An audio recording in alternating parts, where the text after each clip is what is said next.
Las Vegas Hilton, July 15, 1974. The lights hit like a sunrise made of gold. The crowd, 20,000 strong, roared as Elvis Presley stepped onto the stage in his peacock white jumpsuit, every gem catching the heat of the spotlight.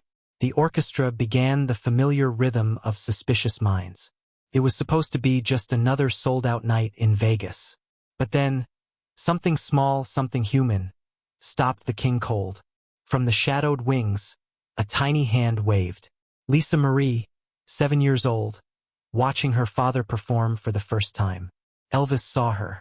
His hand froze mid-chord. The room fell into a strange, beautiful silence. And what he said next would melt every heart in the Hilton that night, and echo for decades after. July 15, 1974, a Monday. The kind of hot Nevada night where even the air feels electric.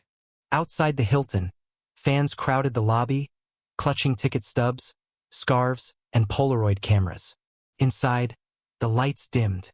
The stage curtain trembled. The king appeared. For the first half hour, the show was pure energy, Elvis at his peak. The horns blared, the backup singers swayed, and the crowd became one living, breathing wave of sound. Reporters later said you could feel the floor shake beneath your feet. Backstage, little Lisa Marie peeked through a narrow slit in the curtain. She had begged to stay up that night, even though bedtime had long passed. Her small hands clutched a paper cup of orange soda. Her eyes were wide. She'd never seen her father like this. So big, so bright, so far away. Elvis was mid-song when he caught a flicker of motion to his left. He turned, just slightly, toward the wings and froze. For a moment, he wasn't the king. He was just a dad seeing his daughter smile. The crowd didn't know what was happening. The band kept playing. But Elvis didn't move. His fingers hovered above the guitar strings, motionless. Then came a hush, soft at first, then total. The kind of silence you can feel in your bones. The microphone caught a faint laugh. Half disbelief, half wonder. Elvis tilted his head, eyes locked on the tiny figure by the curtain. He said softly into the mic, almost to himself, "Well, I'll be. That's my little girl." The audience gasped, unsure if it was part of the act. But when the spotlight drifted toward the wings, and the crowd saw that child's small hand waving back, the Hilton erupted. Every cheer sounded different that night. It wasn't wild. It wasn't hysterical. It was warm, human, like 20,000 people had suddenly remembered what love looks like. Lisa waved again, shy but proud. Elvis set his guitar down gently, wiped the sweat from his brow, and smiled in a way he hadn't in years. The show had stopped, but nobody cared. They were witnessing something no ticket could buy. He turned toward the crowd and said, "I think I just found my favorite fan." Laughter rippled through the room. The band smiled. For a moment, every flashbulb went off at once. And in that flicker, the king and his daughter shared a private world inside a public storm. What would you have done? Standing in that spotlight, kept singing or let love steal the show?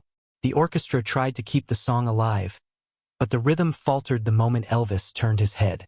He wasn't looking at the crowd anymore.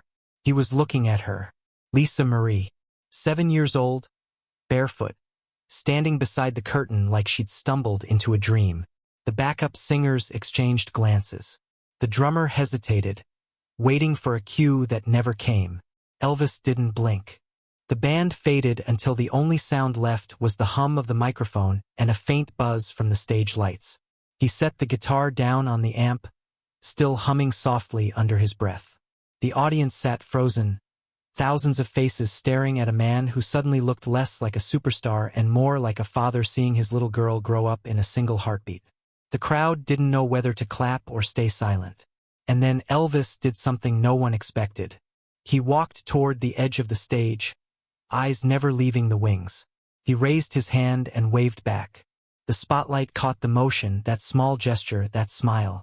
The beam swept across the curtains, and for one breathless second, every person in the Hilton saw what he saw. Lisa's face lit up like a sparkler. Her tiny hand waved again, offbeat, fearless. The audience gasped, then erupted into applause. It wasn't the usual Vegas cheer. It was something softer, almost sacred. Elvis stepped back from the mic and laughed, shaking his head. He leaned into the mic again and said, half grinning, "Well, I guess that's it, folks. My baby's stealing the show." The room melted into laughter and tears. The conductor wiped his eyes with his sleeve. Even the security guard by the stage door smiled, whispering, "That's real, man. That's real." After the show, an usher named Ray Thomas told reporters, "I'd seen Elvis 100 times, but that night when he stopped singing, that was the first time I saw him listen. It wasn't the song that mattered anymore. It was the silence that followed, a silence that somehow said everything. Because in that moment, every parent in the crowd saw themselves. Every fan realized that behind all the rhinestones and fame, Elvis was just another man trying to balance the stage and the soul." Later that night, a journalist for the Las Vegas Sun wrote, "For 2 minutes, 20,000 people stopped being fans and became witnesses. Not of music, but of love." That quote still sits on a small card displayed beside a photo from that show. Elvis smiling mid-song, his eyes tilted toward the stage edge, where a tiny hand can be seen reaching into the light. They say a good performer commands attention.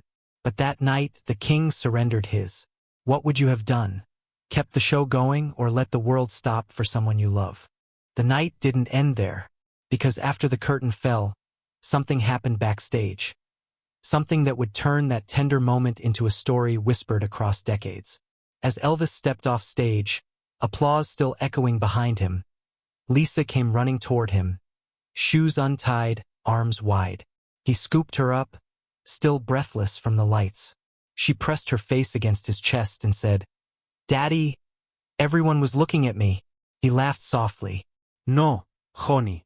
They were looking at what made me proud." It was just a line, just a moment. But later, when a sound engineer replayed the tape, you could hear the smile in his voice. That recording would disappear for years, until someone found it again, buried in a forgotten box labeled Hilton 74. Uncut.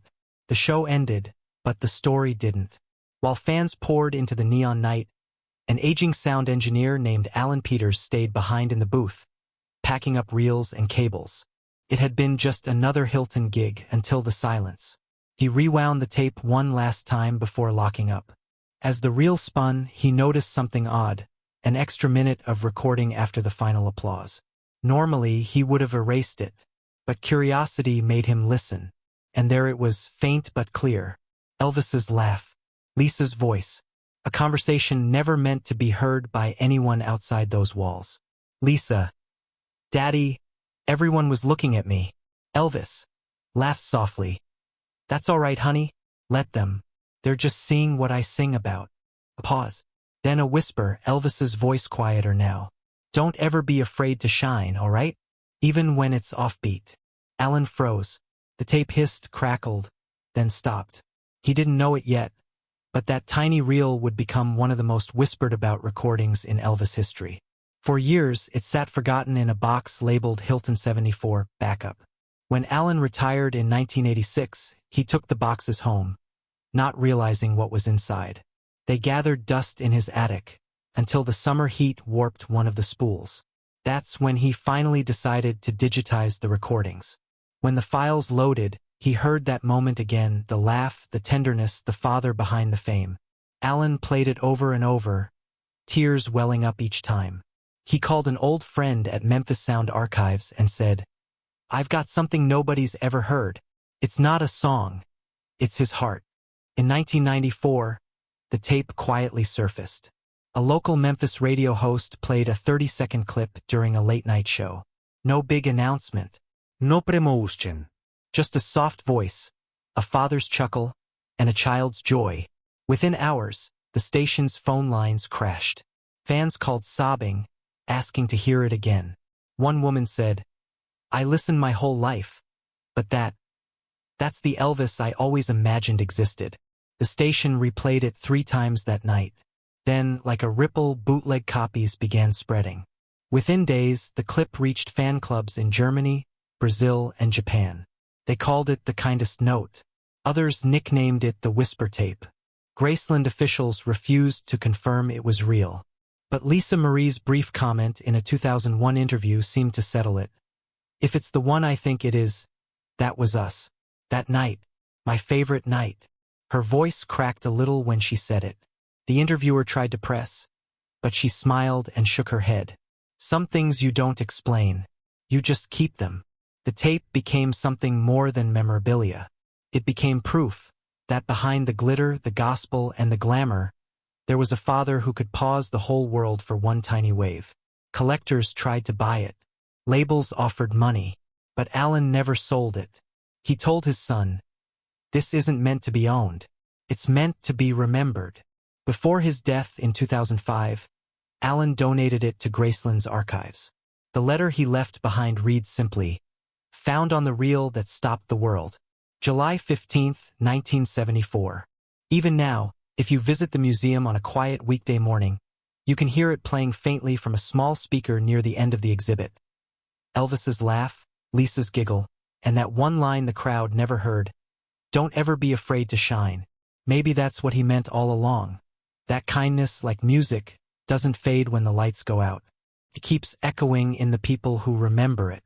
Back to that night, July 15, 1974. The crowd didn't know it, but backstage chaos was quietly brewing. As Elvis waved to his daughter from the stage, 2 security guards had already begun moving toward the wings.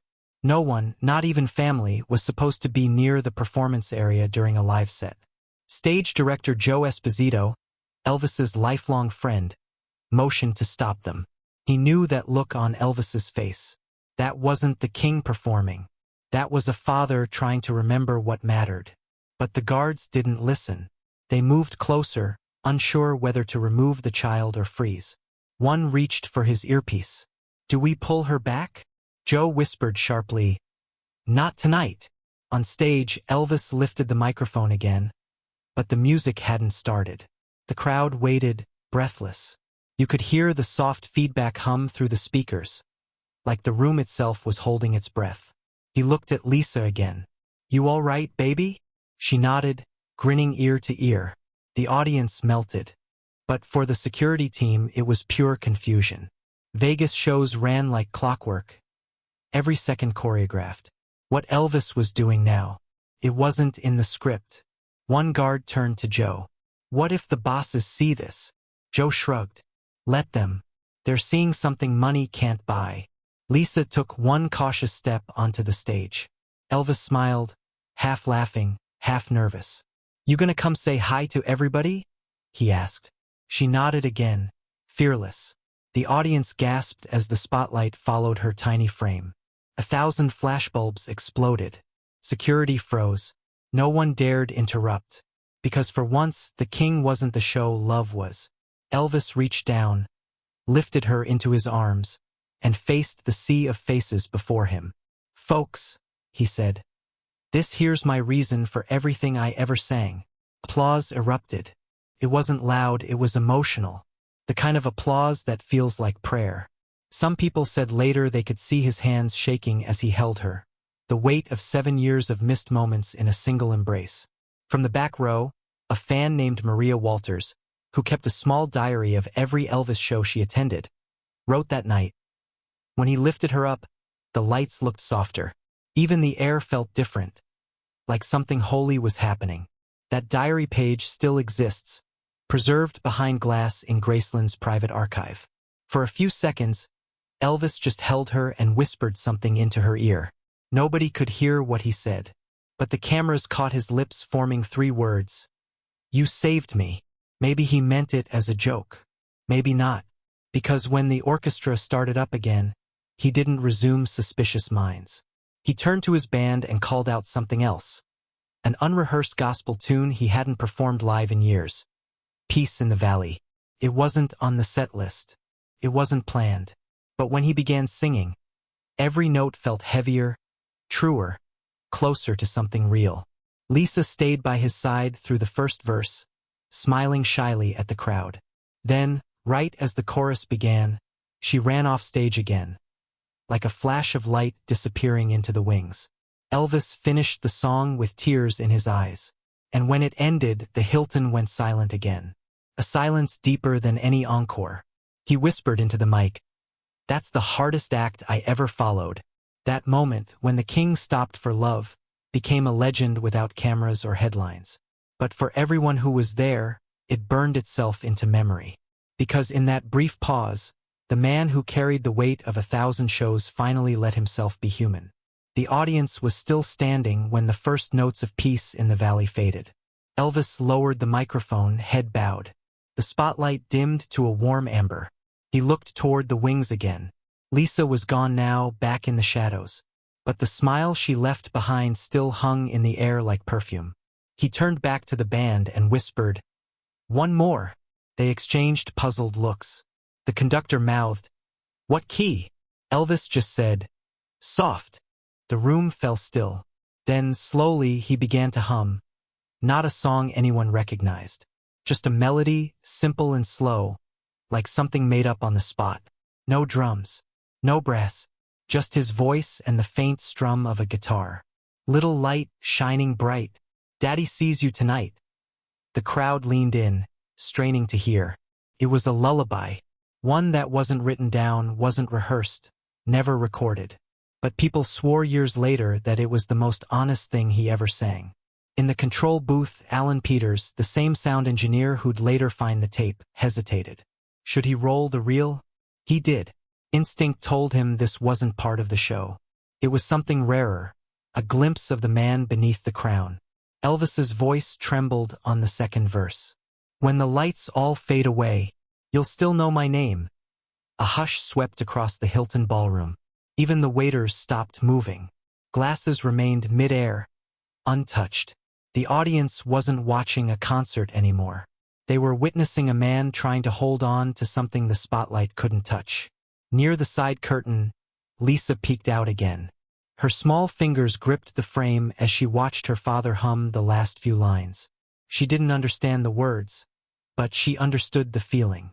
He looked over once more, voice barely above a whisper. "You're my little light, baby." The crowd didn't clap. They couldn't. Felt wrong, like breaking a spell. So they just stood there. Thousands of people. Silent. Crying quietly in the glow of stage lights that felt softer now. Almost sacred. Afterward, when Elvis walked off stage, Joe Esposito met him with a towel and a look of disbelief. "What was that, E?" Elvis smiled faintly. "A song I owed her." Joe frowned. "You mean Lisa?" Elvis nodded. "Yeah. You ever notice how she claps offbeat sometimes? I wanted to show her that even offbeat can be beautiful." He laughed softly, shaking his head. "Guess I just wrote her a bedtime story." That impromptu moment was never performed again. But fragments of it, the hum, the faint lyrics, the quiet tremor in his voice, survived on Alan's backup tape. When it surfaced decades later, the reel's label read, Hilton 74, My Little Light, uncut. Music historians would call it the song he never finished. But fans had another name for it, the father's lullaby. Years later, Lisa would say in an interview, "He didn't sing it for the crowd. He sang it for me, and maybe for himself." She smiled softly and added, "That was the only night I ever saw him stop being Elvis." That single sentence would headline magazines, documentaries, and fan forums for years. But the real magic of that moment wasn't in what he sang. It was in what he chose not to finish. Because that unfinished melody said what words couldn't. That even kings want to tuck their children in, to feel small again, to find peace in the sound of their own heart slowing down. That night, as the hotel lights flickered and fans lined the exit halls, a janitor sweeping the stage floor found something left behind. A small, blue handkerchief embroidered with 2 letters, LP. He handed it to security, thinking it belonged to a fan. But the initials weren't for Elvis. They were for Lisa Presley, and stitched underneath, in Elvis's handwriting, were 3 words in fading gold thread, My Little Light. For decades, no one heard that lullaby again. No bootlegs. No demos. Nothing. It lived only in the memory of those who were there, and in the heart of a daughter who never forgot the sound of her father's whisper. Then, almost 20 years later, a janitor cleaning out a storage room behind the old Hilton Theater stumbled upon a cardboard box marked Audio 1974/Do Not Discard. Inside, under layers of dust and forgotten cables, was a reel labeled in pencil, Hilton 74, Backup 2, Uncut. He turned it in to management, not realizing he'd just unearthed one of the most intimate moments in music history. The box made its way to a retired engineer, Alan Peters, now living quietly outside Memphis. When he opened it, his hands began to shake. It was his handwriting, the same backup reel he thought he'd lost decades earlier. He borrowed an old TIAC reel-to-reel player from a friend, threaded the tape carefully, and pressed play. The hiss came first, a warm, nostalgic hum that felt like memory itself. Then came the applause, faint and distant, then silence, and finally that voice, Elvis, low and unguarded, humming a tune softer than air. You could hear the creak of the stage floor, the faint buzz of the lights, and then the words, blurred, imperfect, real. Little light, shining bright. Alan froze. He stopped the reel, pressed rewind, and played it again. Then again. By the fourth replay, tears rolled down his cheeks. He called his son into the room and said, "Listen, that's him. That's the man, not the music." Word spread quietly through collectors and insiders. A copy reached the Memphis Sound Archive by the spring of 1995. Their curator, Helen Crawford, authenticated it within weeks. "It's raw, incomplete, and absolutely genuine," she said. "You can hear him breathe between words. That's how you know it's real."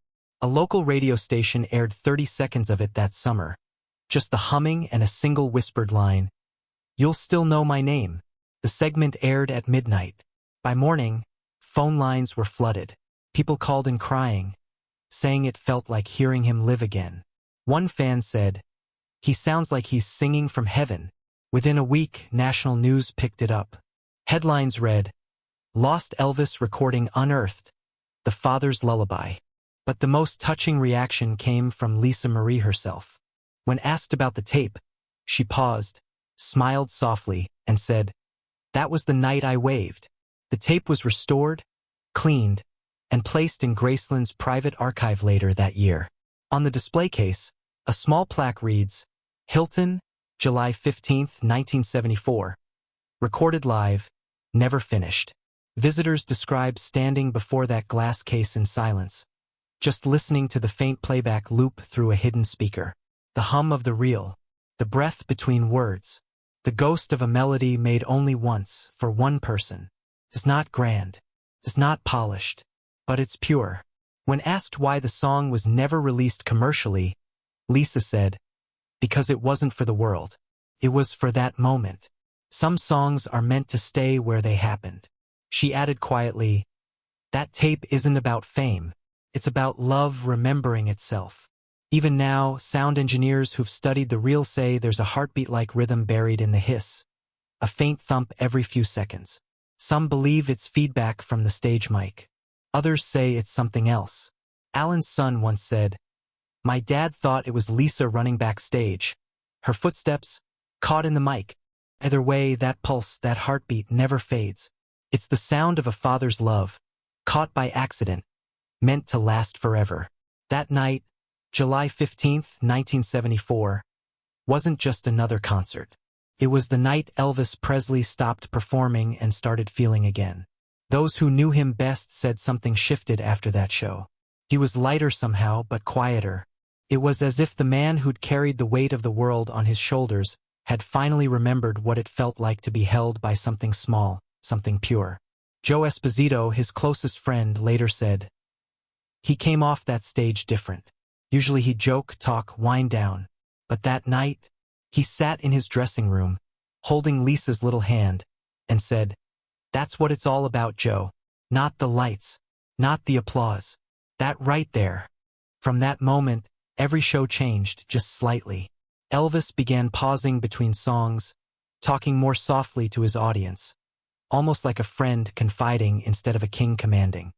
He started ending sets with 'Can't Help Falling in Love' whispered instead of belted, his eyes glancing somewhere far away, as if seeing something the crowd couldn't. Stagehands noticed he stopped rushing to his limousine after performances. He'd linger near the stage longer, greeting fans, handing out scarves, whispering thank you, like he meant every word.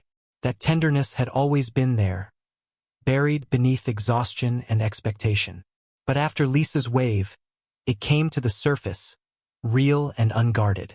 When asked about it months later during a backstage interview in Tulsa, he chuckled and said, "You know, sometimes God sends a reminder right when you need it.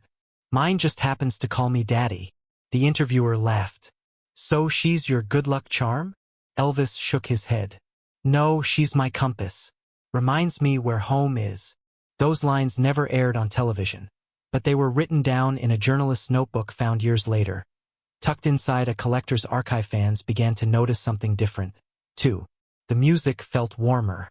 The jokes between songs got softer, more personal. At one concert in Charlotte, a fan shouted, "We love you, Elvis," and he smiled, replying, "I know, but tonight, I love you back." That wasn't scripted. It wasn't rehearsed. It was the echo of that July night in Vegas. The night a little girl's wave reminded him that love was meant to be reciprocated, not performed. In early 1975, he started wearing a new piece of jewelry on stage, a gold pendant shaped like a tiny candle flame. When fans asked what it meant, he said quietly, "It's for my little light." That small flame became a symbol for fans, appearing in artwork, fan club newsletters, and even concert posters. The world didn't know what it meant then, but Lisa did. Years later, she would describe that night as the one that brought her daddy back.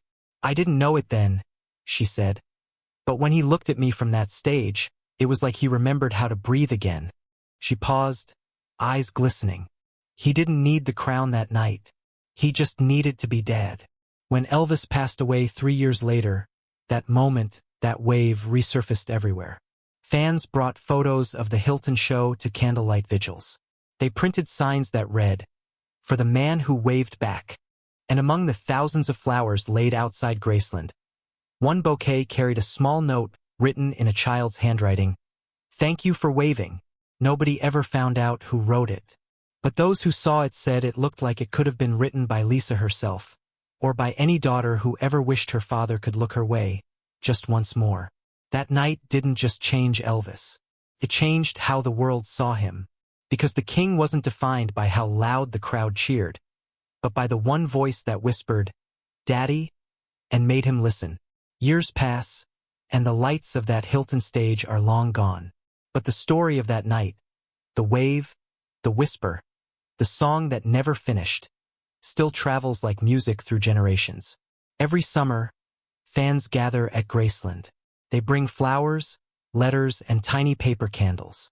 Somewhere among them, you'll always see a little girl, holding her father's hand, standing in front of that small display case marked Hilton, 1974.